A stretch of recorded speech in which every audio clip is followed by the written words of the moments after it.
We've commemorated or marked the Covenant, the rise of the volunteer armies, the Great War. We're now facing really the challenges of the Easter Rising, the Battle of the Somme, and beyond that, Partition, the rise of Sinn Féin, and the bloody sectarian conflict that marked Ireland north and south at the time of the setting up of two Irish states. So in many ways, this conference is about bringing together educators, academics, librarians, museum people, community leaders, people involved in community relations, really, in considering how they're going to approach the challenges of the second half of this eventful decade, there are elements of dynamite in dealing with Irish history, especially when you want to broaden it out and give people a broader, a more balanced, a more objective approach. And I think that's what we're trying to eject here.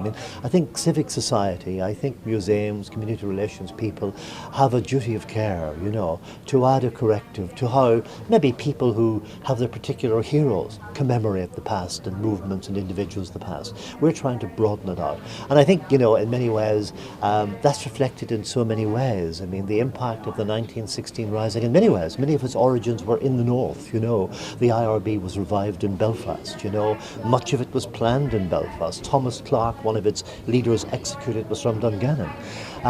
In fact, Carson's army had inspired the Irish volunteers, Carson had relit the Fenian flame, as is often said by historians. And then we moved to the Battle of the Somme, so important in Unionist history, In many ways, Irishmen from both traditions fought in the Great War. They were really fighting for different local causes.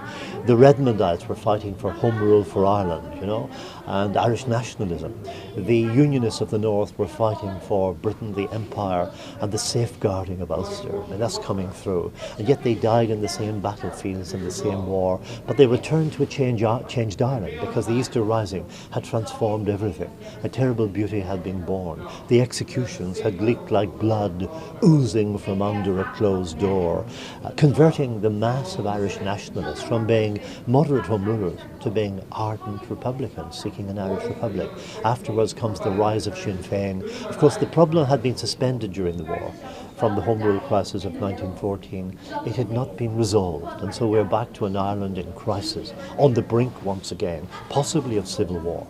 And this period after 1918 sees the Sinn Féin landslide in the 1918 election, but of course in the north of Ireland you have the triumph of the Carsonites in what becomes the Six Counties. They win the vast majority of the seats.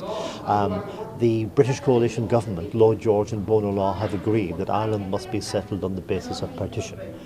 Sinn Féin reject that. They want an all-Ireland republic. The Anglo-Irish War breaks out, the War of Independence. We even have different words for these, a neutral term and a more kind of endorsing term, the War of Independence. The first shots in 1919 occur on the day when the first Dáil Éireann, the government of an Irish Republic, self-proclaimed, meets, and that spirals over the next 2.5 years. And in Ulster it is very, very brutal and sectarian. And how do you feel reflecting on those events will help our current peace? Well, I think in many ways we're talking about dealing with the past, yet the past of the 1920s was never really dealt with. In many ways I grew up to people whispering about the McMahon murders of 1922, as though they feared that there might be a recrudescence of this sleeping beast of sectarianism, which is actually what happens after 1968.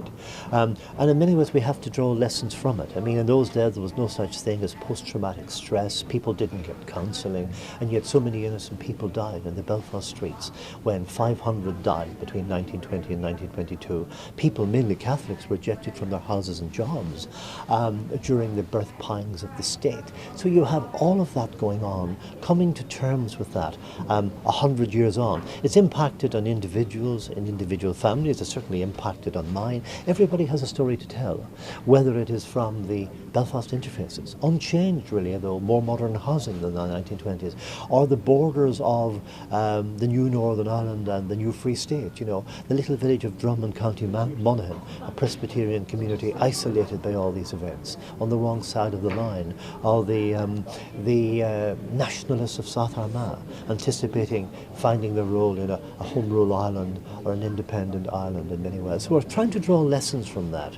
We're trying to realise that, these events shaped us all, but terrible things did happen, often informed by the brutalities of the Western Front. I mean, some of the desperate murders of women and children which occurred in Belfast, like the Weaver Street tragedy of 1922, could only have occurred at the hands of men who had been brutalised in the trenches of that warfare, who had come back to take part as combatants in a more local struggle.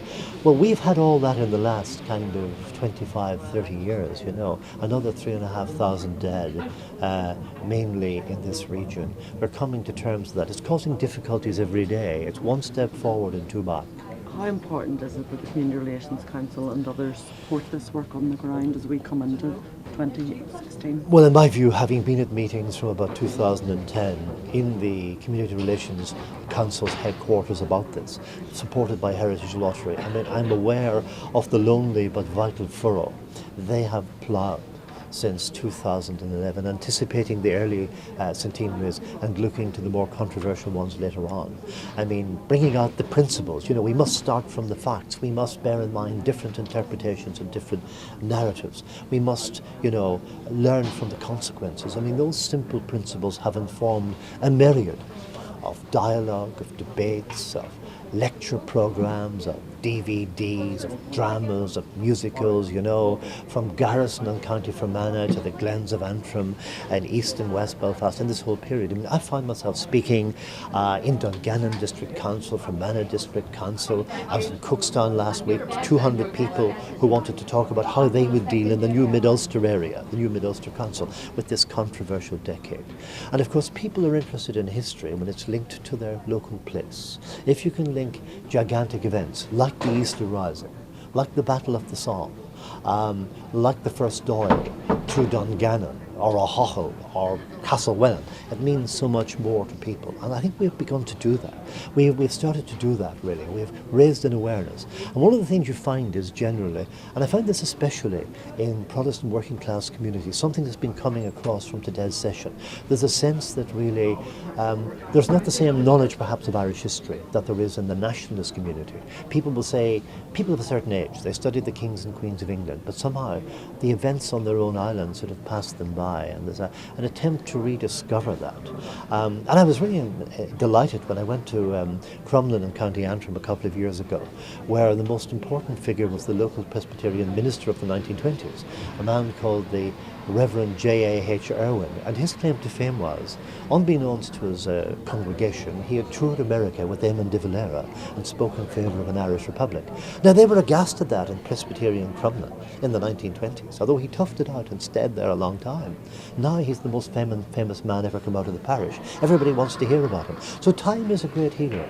In the backward glance of history, we can look more critically at these events. We can see, as we heard today, what caused a reaction in Lisburn against the Catholic community, and the assassination of an RIC man coming from church. But we can look at cause and effect. We can look at the unannealed and unhealed bitternesses that went right back to the 17th century in Ireland as a whole.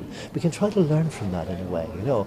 Instead of going along parallel lines, we need to have more links between the two communities. And I have found a hunger for this kind of knowledge from the Shankill, the Falls, rural areas, everywhere. And I think today's conference really is an important factor in kind of bringing together experts, sharing expertise, and dealing with the next set of challenges.